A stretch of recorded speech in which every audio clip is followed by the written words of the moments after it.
29थि सा-12 गोसोखां मुंख्लं जोलुर गेलेनाय बादायलायनाय। उदालगुरि जिल्ला खाग्राबारि आन्चलिक दुलाराय बर' फरायसा आफाद आरो खाग्राबारि गेलेमु आफादनि बानजायनायाव सा-12 मुंख्लं गोसोखां जोलुर बादायलायनायखौ दिनैनिफ्राय जागायबाय। बिथांमोनखौ मान खालामनानै 29थि गोसोखां जोलुर बादायलायनायखौ खाग्राबारिनि गेलेग्रा फोथाराव दिनै बेखेवबाय। थांनाय बोसोरफोराव खुंनाय बादिनो बे बोसोरावबो खाग्राबारि गेलेग्रा फोथाराव गाजा गोमजायै खुंनायखौ नुनो मोन्दों। बेखेवगिरि महरै बिटिआरनि गेलेमु बिफाननि इएम दावबायसा बर'आ बेखेवनानै होयो।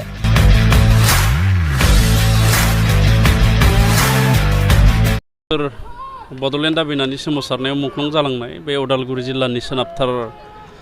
खाग्राबारि आन्चलिक एबसु बेयाव गासै सा 22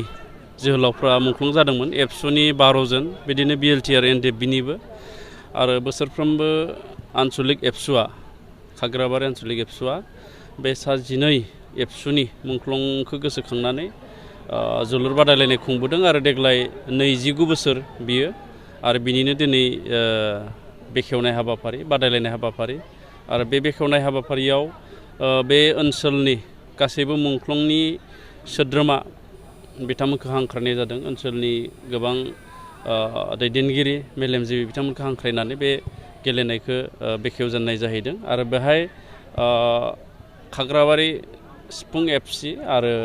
नलबारि मुकलमुवानि आर्यान स्पर्ट्स एस'सिएसन बेनि गेजेराव गिबि गेलेजेननाय बादायलायनाया सोलिगासिनो दं। गेलेनायखौ जोङो गोसो होदों, मानो होनना बुङोब्ला सोलोंथाइ बिफाननि उनावनो गेलेमु बिफान आरो बे गेलेमु बिफाननि गेजेरजोंबो गोबां मानसिया गाव गावनि जिउखौ गायसननो हायो, बेजों गोबां केरियार दानानै लानो हायो। बेखायनो जोङो जोंनि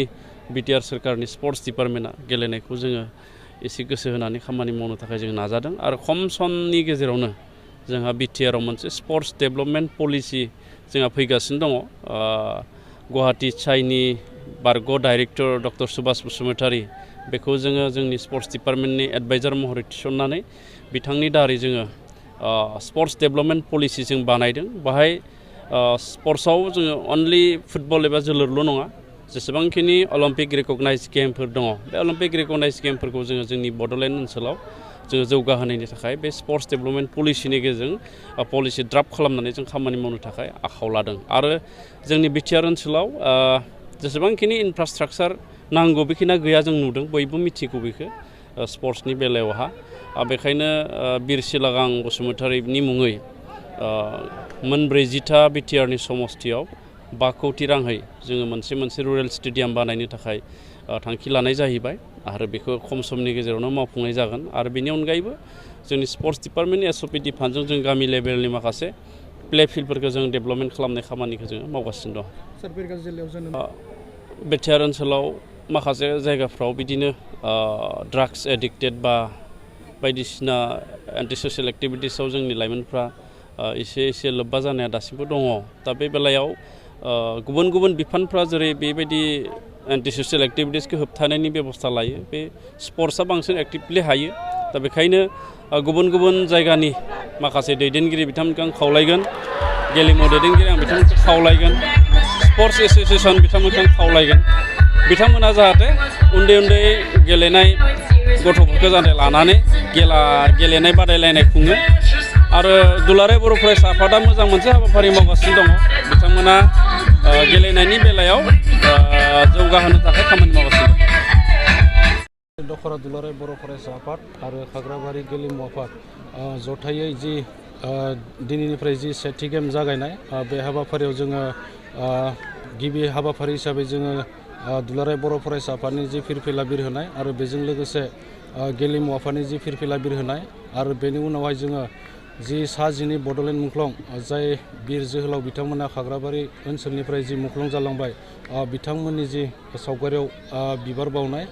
बेयाव जों आलासि महरै लिंजानाय उदालगुरि जिल्ला दुलाराय बर' फरायसा आफादनि कर्नेलियास दैमारि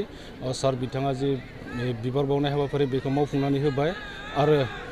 गिबि जि अपेनिं गेम बेखौ बेखेवनानै होयो बिटिआरनि इएम गेलेमु बिफाननि मानगोनां मुस्रि दावबायसा बर' सार बिथाङा आरो जोङो खाग्राबारि दखरा दुलाराय बर' फरायसा आफादै जाय बिथांमोना गावनि जि बड'लेण्ड सोमावसारनाय गावनि जि आगोमा जिउखौ बावसोमलांबाय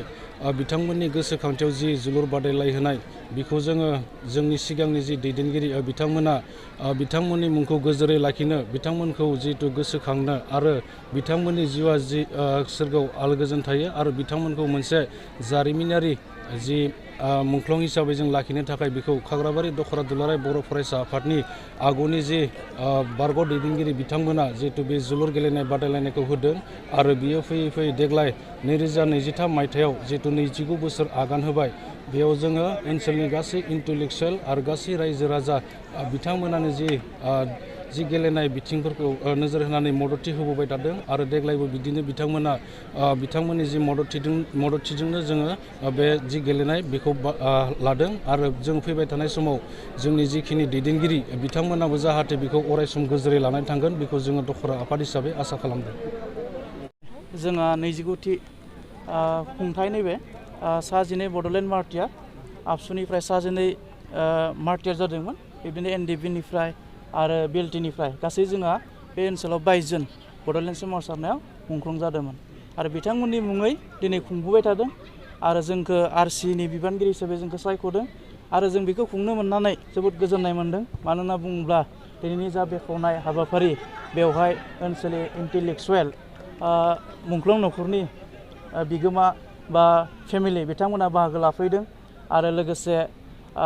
इएम बिटिआरनि इएम बिथाङाबो बाहागो लादों आरो गुबुन गुबुन आनसलिकनि आबसुनि बिबानगिरि बिथांमोनाबो बाहागो लादों आरो ओनसोलनि रायजो राजा गासैबो फैनानै बेवहाय जोंखौ माने हेफाजाब होफैदों आरो बेखौ जों जोबोद गोजोननाय मोन्दों आरो बेनो जोंनि थांखिया जाहाथे जों मुंख्लंफोरनि जा मुंखौ जोङो अरायबो गोजोरै लाखिनो हायो बिथांमोननि मुंखौ जोङो अरायबो गोसोखांनो हायो दा बेखौ नोजोर बोनानै जों बे माने फुटबल गेलेनायखौ जोङो फालिबोगासिनो माने खुंबोगासिनो दङ दा बेखौनो रायजोफोरनि अनसायनाया जोबोरैनो मोजां जोबोद जों गोजोननाय मोन्दों दिनैनि जा बेखेवनाय हाबाफारि बेवहाय रायजोफोरा लोब लोब फैदों आरो आं नोंथांमोननि मिडियानि गेजेरजों बेखौनो फोरमायनो सानदों दिनैहाय जोङो फ्रि भाबै जोङो गासैबो रायजो राजाखौ जोङो नायनो थाखाय सुबिदा होनाय जादों आरो गाबोननिफ्राय अर्थात 11 सेप्तेम्बरनिफ्राय जोङो माने साफायाव जोङो 20 राङारि अनसुंथाइ एबा टिकेटनि बेबस्था जों खालामनाय जादों आरो एसे एनै जाहाथे जोङो राङारि अनसुंथाइ मोनो दा बेखौनो